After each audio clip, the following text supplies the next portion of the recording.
Hola, ¿qué tal? ¿Cómo te va? Bienvenido a un nuevo estudio de la lección, un nuevo trimestre y un nuevo año.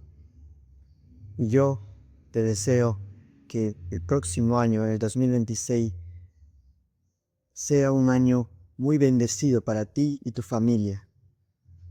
Dios siempre quiere lo mejor para cada uno de sus hijos y quiere lo mejor para ti. Confía en el Señor. El próximo año será un año lleno de bendiciones. Antes de comenzar este repaso, quiero invitarte a que te suscribas al canal y actives la campanita para que este mensaje llegue a muchas más personas y de esa manera formar una linda comunidad. Yo quiero hacerte una pregunta y quiero que tú seas sincero contigo mismo. ¿Qué es lo que sucedería si tú te encontraras en este momento en un lugar solitario, en un bosque, dentro de una cabaña, sin acceso a internet, ni tecnología, ni aparatos electrónicos? Nada, solamente tienes a tu alcance un lápiz y una hoja. ¿Qué es lo que tú harías? ¿Te quejarías o buscarías un propósito? En la Biblia encontramos un caso muy parecido. Esta semana lo descubriremos. Quédate, está comenzando Verdades de Vida.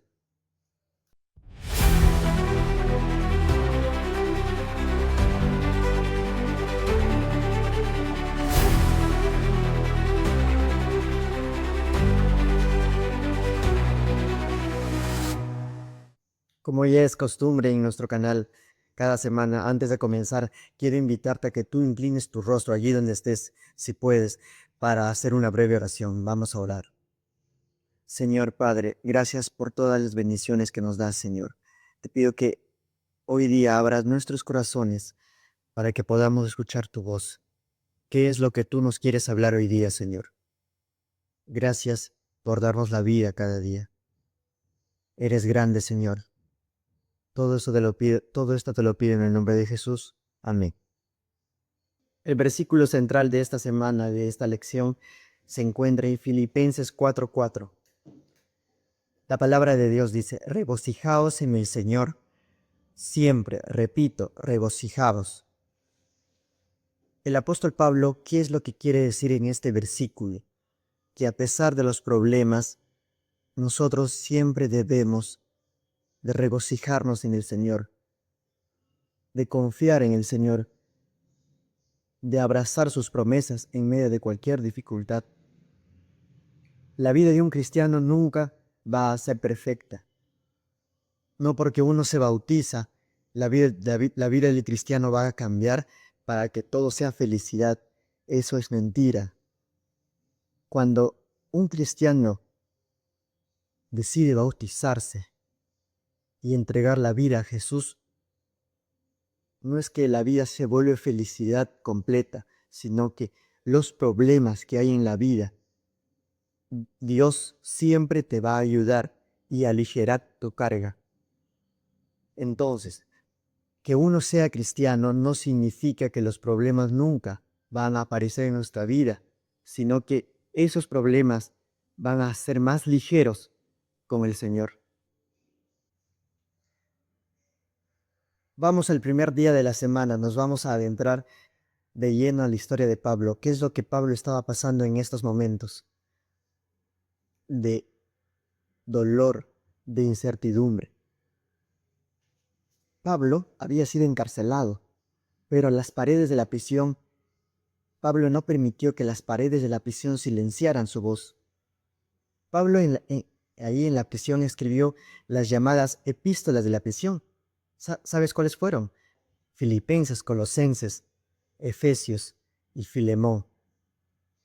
Pablo, a pesar de estar limitado físicamente, no permitió que el evangelio se estancara, que quedara en nada, que cuando él salga de la cárcel retomara su ministerio, sino él siguió adelante ahí en la prisión, predicando el evangelio, confiando en Jesús. Vamos a leer en Efesios 3:1. ¿Qué es lo que nos dice Pablo? Por esto os escribo, yo Pablo, prisionero de Cristo Jesús, por amor a vosotros los gentiles. Pablo se denomina prisionero de Cristo, ¿Por qué prisionero de Cristo? Pablo sabía que él no era prisionero de Roma ni de los gentiles. Él se enfocaba en su Creador, en el dueño de su vida. ¿Y quién era el dueño de su vida? Jesús, Cristo Jesús. Por eso acá Pablo dice, prisionero de Cristo Jesús. Pablo estaba ligado a Cristo mediante un amor incomparable. Pablo no estaba allí porque él no quería o en su contra, sino porque él amaba a Cristo y quería predicar el Evangelio a todo el mundo. La identidad y misión de Pablo se centra en un punto muy importante. Pablo, su misión no se detenió por estar limitado físicamente, sino que aún ahí en la prisión, aparte de escribir cartas para otras personas, para otras iglesias, él predicó el Evangelio ahí en la prisión donde él estaba. ¿Qué nos enseña esto? Nosotros no debemos de esperar a tener una buena dicción, una buena cámara para grabar, o tal vez estar en una conferencia en frente de miles de personas. Nosotros debemos enfocarnos en nuestro primer campo misionero. ¿Dónde debe de ser nuestro primer campo misionero? Donde vivimos, en nuestros vecinos, en nuestros amigos, en nuestros familiares. No debemos de esperar todavía a tener enfrente a miles de personas para predicar el Evangelio. Tenemos las posibilidades allí donde estás tú, para que tú puedas predicar el Evangelio donde vives en tu vecindario. Es lo que hizo Pablo. Pablo estaba en prisión, pero aparte de escribir cartas, él se enfocó en predicar el Evangelio allí donde estaba, en la prisión. ¿A quién predicó? A la casa del César, a la guardia pretoriana también, que estaba conformada por 14,000 soldados. Pablo se enfocó en el Evangelio. Él no pensaba de que porque él estaba en la cárcel Dios lo iba a comprender y que él cuando alguna vez iba a salir, ahí recién retomaría el Evangelio. Pablo se centró en predicar el Evangelio allí donde estaba. Él convirtió la cárcel en su campo misionero. Vamos a leer en Efesios 6:20. La Biblia dice, por el cual soy embajador en cadenas, para que pueda hablar con valentía como debo hablar. Pablo también se denomina embajador en cadenas. ¿Por qué embajador? Yo quiero explicarte esto. ¿Qué es un embajador? Un embajador es un representante de un gobierno o gobernante en otro lugar. Entonces, si Pablo dice que es un embajador en Cristo, ¿qué es lo que quiere decirnos? Que él ama a Cristo y representa a Cristo en la prisión. Entonces, Pablo, cuando estaba en la prisión, él no se representaba a sí mismo o representaba una religión, nada por el estilo. Él representaba a Cristo Jesús, su Salvador. Él era un embajador de Cristo y aunque estaba en cadenas, él representaba allí donde estaba a Cristo Jesús. ¿Qué nos enseña esto? Que tú eres un embajador. Yo soy un embajador de Cristo. Allí donde estés, tú tienes que representar no a una religión, no a ti mismo, sino a Cristo Jesús. Eso es lo que quiero que tú entiendas y que quede esto en tu mente. Tú eres un embajador y un representante de Cristo Jesús. Entonces, ¿qué es ser un representante? Un representante es hablar acerca de lo que representas y qué es lo que tú estás representando a Cristo Jesús. Entonces, habla allí donde estés, habla a tu vecindario del amor que Dios mostró por ti y qué es lo que hace Dios por ti cada día.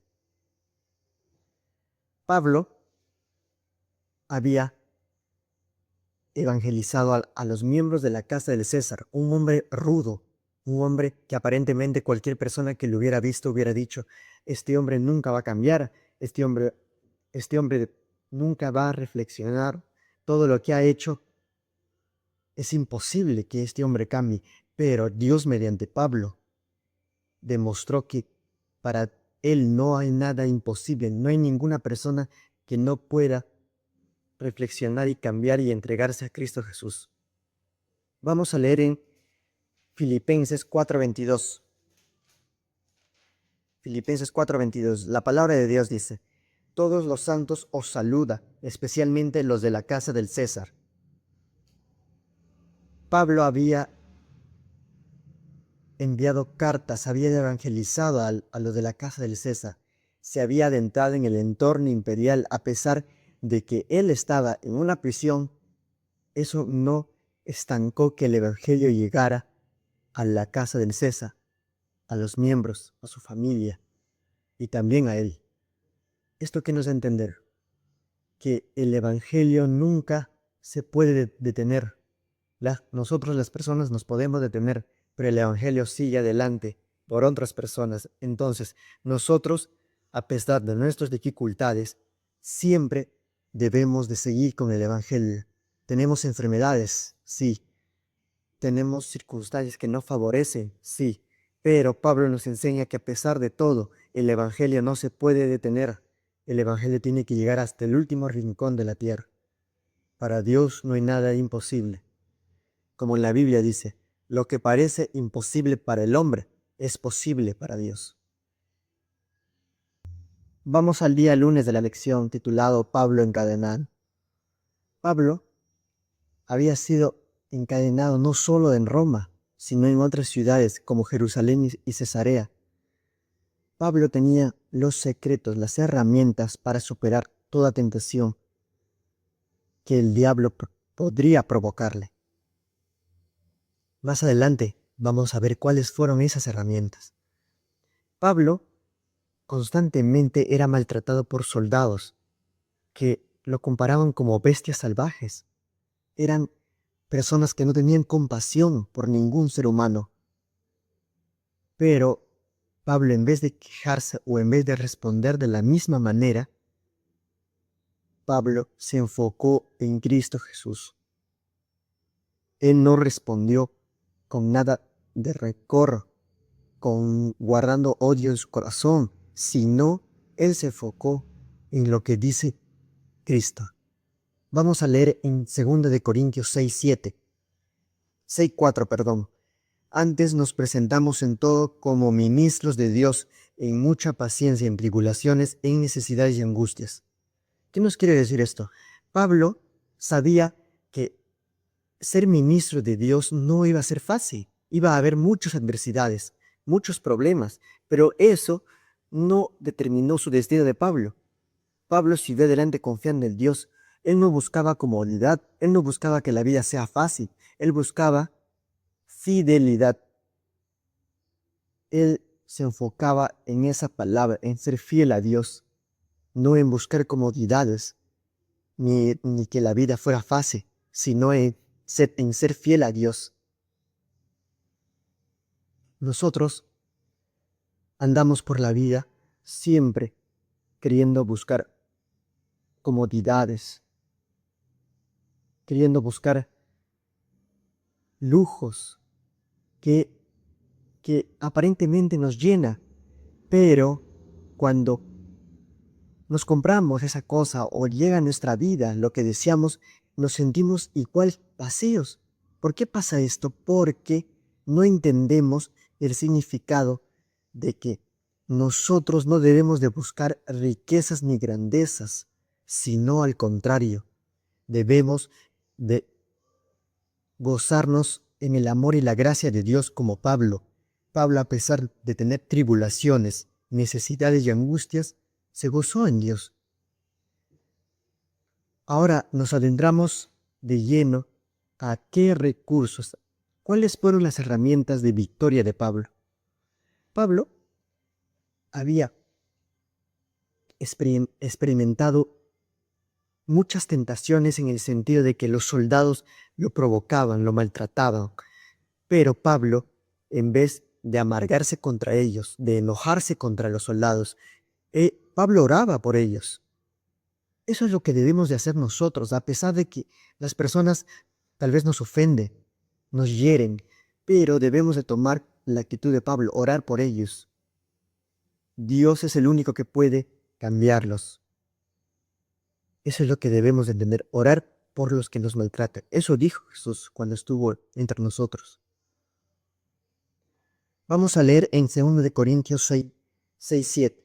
En palabra de verdad, en poder de Dios, en armas de justicia, a la derecha y a la izquierda.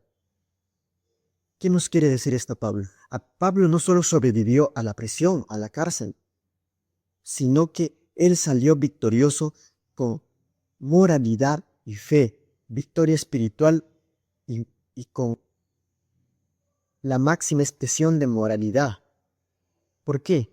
Porque Pablo no había cedido a los confrontamientos de los soldados. Él fácilmente pudo haber dicho, me hacen daño, yo no les hago daño, yo no les he hecho nada y ellos me tratan mal. Yo solo quiero obedecer a Jesús.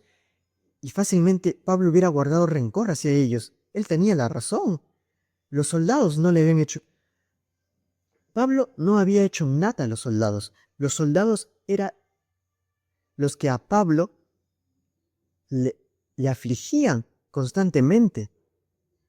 Como dije al principio, eran comparados con bestias salvajes. Entonces, Pablo fácilmente hubiera podido dicho, yo puedo guardar rencor hacia ellos, pero él siguió siendo fiel a Dios. ¿Qué dice acá en el versículo 7? Con armas de justicia, Pablo salió de la cárcel con victoria espiritual y con moralidad. Porque Pablo confió en Cristo y no se dejó llevar por sus instintos. Vamos al día martes de la lección titulado Pablo en Filipos. Pablo, él quería ir a predicar en Asia Menor, pero el Espíritu Santo lo guió a otro lugar. Acá paramos un momento. ¿Qué es lo que quiero yo explicar acá? A veces nosotros tenemos planes que aparentemente en nuestra vista son planes magníficos, que van a resultar bien, pero Dios tiene los mejores planes, eso no debemos de olvidarlo. Pablo quería ir a predicar a Asia Menor y seguramente hubiera habido mucha bendición, pero Dios sabe por qué permite que a veces hay puertas que se cierran y otras puertas que se abren. Esto fue en el caso de Pablo. El Espíritu Santo lo guió a otro lugar. Y Pablo no sabía que iba a predicar a todo un continente, a toda Europa. El Espíritu Santo guió a Pablo mediante una visión. Vamos a leer en Hechos 16:9. Y de noche Pablo tuvo una visión de un hombre macedonio que se puso ante él y le rogó, pasa a Macedonia y ayúdanos. Pablo, guiado por el Espíritu Santo, llegó a Europa, cruzó el mar y llegó a Filipos, donde más adelante vamos a ver muchos milagros, otros milagros que sucedió mientras Pablo estaba en Filipos, en Europa. ¿Qué nos enseña esto? Que a pesar de que nosotros pensamos de que acá va a resultar mejor, a pesar de que nosotros pensamos que esto va a resultar mucho mejor o que el otro será mejor, Dios tiene el mejor plan para nosotros y se demostró en este versículo, porque Pablo fue a Europa y él sabía que donde él iba a ir, Dios iba a ir con él. Pero Dios sabe por qué pasan las cosas. Vamos a leer en Hechos 16, el mismo capítulo, en el versículo 14. Una de ellas, llamada Lidia, que vendía púrpura de la ciudad de Tiatira, respetuosa de Dios, estaba oyendo. El Señor abrió su corazón para que estuviera atenta a lo que Pablo decía. Recordemos, Pablo estaba en una cárcel también en Filipos, el carcelero de Filipos. Todos conocemos la historia.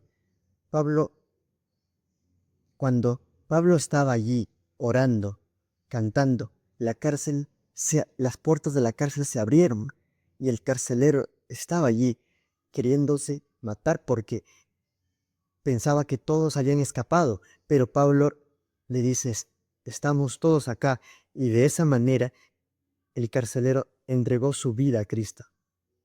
Qué maravilla, ¿verdad? Y vamos acá a lo que hemos leído el versículo de Lidia. Lidia dice, estaba escuchando la palabra de Dios, lo que Pablo decía.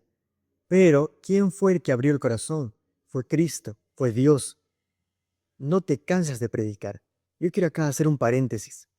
Tal vez tú eres un evangelista ahí en tu iglesia, vas a predicar el evangelio ahí por tu cuadra, ahí por tu vecindario, y ves que no hay frutos, ves que no hay ninguna persona que se entrega a Cristo.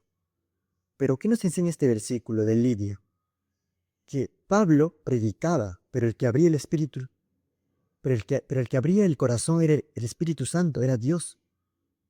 Nosotros no debemos de cansarnos de predicar, sino al contrario, debemos seguir predicando porque debemos de confiar que Cristo es el que abre el corazón de todas las personas.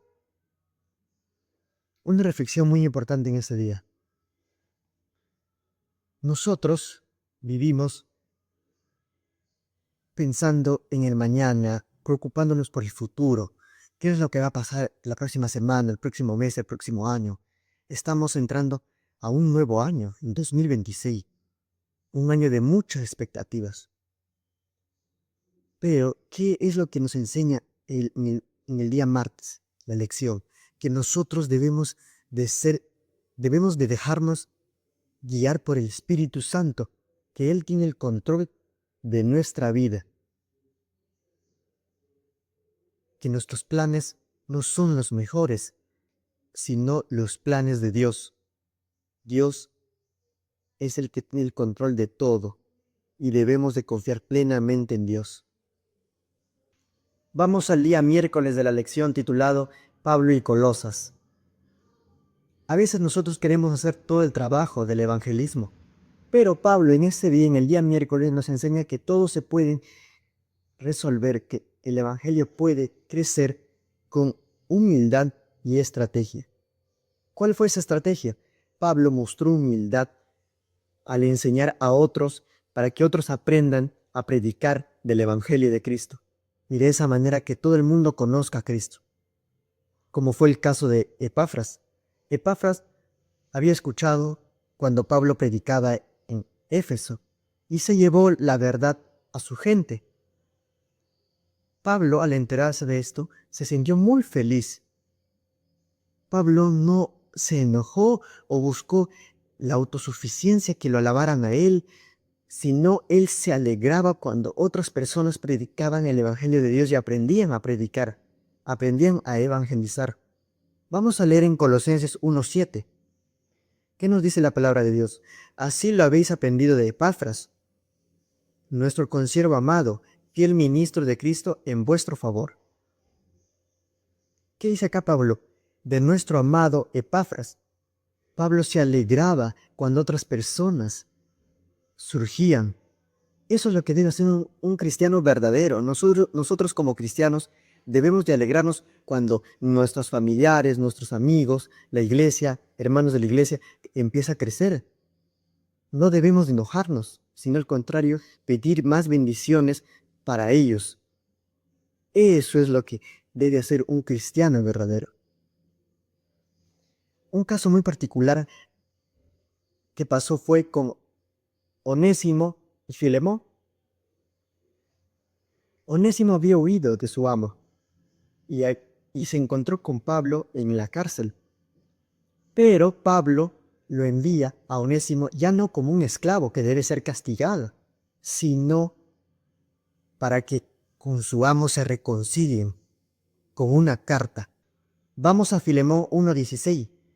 Dice, no ya como esclavo, sino como hermano amado, muy amado por mí y más por ti, tanto como persona y como hermano en el Señor. Qué hermoso es ver que dos personas se pueden reconciliar, ¿verdad?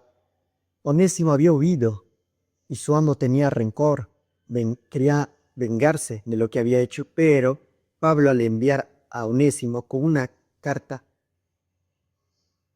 hizo que las dos personas se reconciliaran. Dios mediante Pablo, mediante esas cartas, tocó el corazón de su amo. y hubo una reconciliación sincera. Esa es la maravilla del Evangelio. Por más que hayan estado peleados por tanto tiempo, Dios tocó sus corazones y hubo paz entre ellos. Tal vez tú estás pasando por un conflicto familiar. Tal vez te encuentras peleado con tus padres, con tus hermanos, con tus hijos. Pero recuerda lo que pasó con Onésimo. Dios puede transformar cualquier relación en bendición. El enemigo no tiene la última palabra, el diablo no tiene la última palabra. Satanás puede querer destruir tu relación más de lo que ya está hecho, pero recuerda que Dios puede transformar esa relación en una bendición para otros. Confía en Dios. Él tiene el control de tu vida. Pero siempre debemos de poner en primer lugar a Cristo y empezar a hacer lo que Dios nos dijo, pedir perdón. Si tú tal vez eres el ofendido, te ofendieron, te hirieron, yo no te digo que tú vayas a pedir perdón, pero si hay una posibilidad, te encuentras en algún lugar con esa persona que estás peleada, puede haber una reconciliación. Eso es lo que nos enseña en el día miércoles de la lección. Hoy te invito a que reflexiones y también a que puedas reconciliarte con cualquier persona que tú hayas tenido algún conflicto. De esa manera empezaremos a reflejar el amor de Cristo. Vamos al día jueves de la lección titulado Las iglesias de Filipos y Colosas. ¿Quiénes son los santos? Pablo se dirige diciendo santos a los miembros de la iglesia, a las personas que han decidido ser parte de la familia de Cristo mediante el bautismo. Pablo no se refiere a santos que deben de ser canonizados, sino a personas que han sido apartadas exclusivamente para Dios. Vamos a leer en Filipenses 1:1. Dice la Biblia: Pablo y Timoteo, siervos de Jesucristo, a todos los santos en Cristo Jesús que están en Filipos, junto con los obispos y diáconos. ¿Qué nos enseña esto? Que los santos no es que somos ya no tenemos errores, que somos perfectos, sino que ser santo significa estar apartado para Dios, que Dios es nuestro único Dios, nuestro único dueño. Tú eres parte de la familia de Cristo y Dios quiere ser tu único dueño. Él no quiere que tú tengas otros dioses, ni espirituales, ni cualquier cosa que te aleje de Él. Él quiere ser tu único Dios. Eso quiero que quede bien en tu mente. ¿Me entiendes? Pablo entendió que también la estructura de la iglesia es muy importante. Está bien, somos familia de Cristo. Todos somos una familia en Cristo. Pero todo debe ser bien organizado y estructurado. ¿Qué quiere decir esto? Nosotros debemos de tener siempre en cuenta a los líderes que están en nuestras divisiones. División sudamericana. Por ejemplo, aquí en el Perú, Unión Peruana del Norte, Misión Peruana del Norte, y muchas divisiones que hay. Entonces, todo eso son divisiones que nosotros debemos de respetar, que nosotros debemos de ver esas divisiones con una forma estratégica. ¿Por qué estratégica? Porque Dios quiere que su iglesia sea organizada y ordenada. Vamos a leer en 1 de Pedro 2:9. ¿Qué es lo que Dios nos quiere decir? Pero vosotros sois linaje elegido, real sacerdocio, nación santa, pueblo adquirido para Dios, para que anunciéis las virtudes de aquel que os llamó de las tinieblas a su luz admirable. ¿Qué nos quiere decir acá en este versículo? Que nosotros somos pueblo escogido, que tú y yo, Dios nos escogió para una misión. ¿Para qué? Para predicar el evangelio a todo el mundo, para que todos, cuando algún día Cristo venga, cuando venga por segunda vez, todos vayamos contentos y felices al cielo. Eso es lo que Dios quiere lograr para todos nosotros, para todos los integrantes en este mundo. Pero a veces nosotros paramos enfocados en otras cosas que no resultan en nada. Hacemos tesoros en la tierra en vez de hacer tesoros en el cielo. ¿Cuál es la importancia de que debemos de predicar? La importancia de predicar el Evangelio es muy importante, porque de esa manera damos gracia como la que Dios nos dio a nosotros. ¿Entiendes eso? Esta semana se resume en una sola frase: el evangelismo. Pablo evangelizó en medio de unos conflictos tremendos, que aparentemente tú y yo lo vemos y decimos: wow, Pablo sí que era un profeta de Dios. Pero nosotros también podemos llegar a ese nivel de fe y de constancia, de perseverancia de Pablo. Solo se puede lograr confiando en Dios. Ahí donde estés, quiero invitarte a que tú puedas predicar el Evangelio de Dios. Hay muchas formas que tú puedes hacerlo. Hay muchas formas que nosotros podemos hacer para que el Evangelio llegue a muchas más personas. No te rindas. Si no ves frutos, Dios tiene la última palabra. Él va a abrir los corazones. Tú sigue predicando. Hemos llegado a la parte final de este resumen. Y quiero agradecerte que te hayas quedado hasta acá viendo este resumen, este repaso. Te invito a que estudies tu lección cada día. Y espero que este video haya sido de gran bendición para tu vida. Nos encontramos la próxima semana con un nuevo estudio, un nuevo repaso. Cuídate.